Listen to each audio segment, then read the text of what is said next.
So for video number 14, it's about 2 o'clock in the afternoon, so it's a bit too early to start on the dinner. But I've got some fruit in the fridge and I really fancy a crumble. And what I'm going to do today is a really exotic crumble. Rather than just apples, I'm going with a whole gamut of good fruit. A melon. I've had a melon in a crumble before. It just adds another dimension.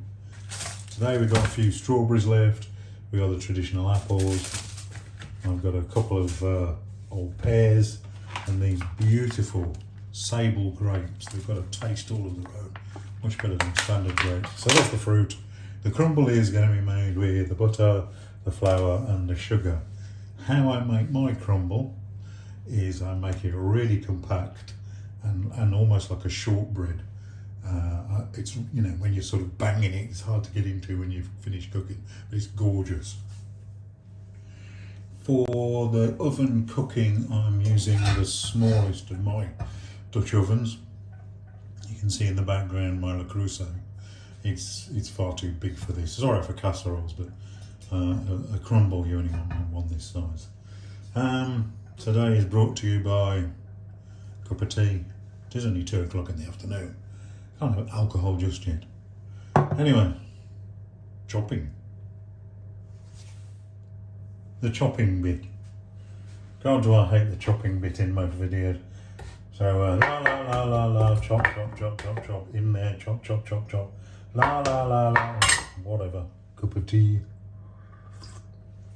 La la la la la la, chopping. Anyway, it's all going to be chopped and in there. Apart from the bit that you don't chop. Well, you can chop this if you want, but I just like to get a spoon in here. You make melon balls if you had a melon ball maker, but I'm using a spoon and I'm throwing it in there. Lots and lots of chopping later. That's about the amount of fruit you want. It looks like a lot, but it's all going to melt down in the oven. No sugar. That's the one thing I don't do in my crumbles. No sugar. If you get the right fruit, it's got all of its own sugar in it. Next stage, well, cup of tea first. I mentioned at the start of the video that I quite like this shortbready kind of thickness to my crumble, so I'm going to use actually quite a lot of flour and quite a lot of butter. It's going to be a very buttery, sugary, floury thing. Start off with about half of a pat of butter, and it's going to take a while to rub these in, so that's on the next. Rub in. Try to make it as smooth as possible. Coming towards the end of the messy part, that's the butter in with the flour. A number of recipes will tell you to get it as thin as remotely possible. I don't mind little bits of butter still being in mine because of the way I slam it down, make it sort of thick and hard. So anyway, the messy bit.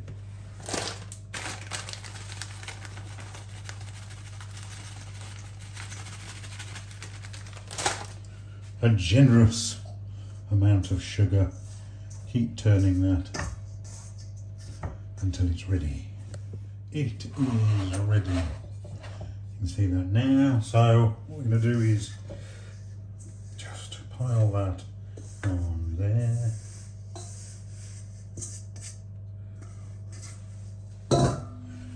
Ooh, what a big pile that looks like. Until you attack it with this.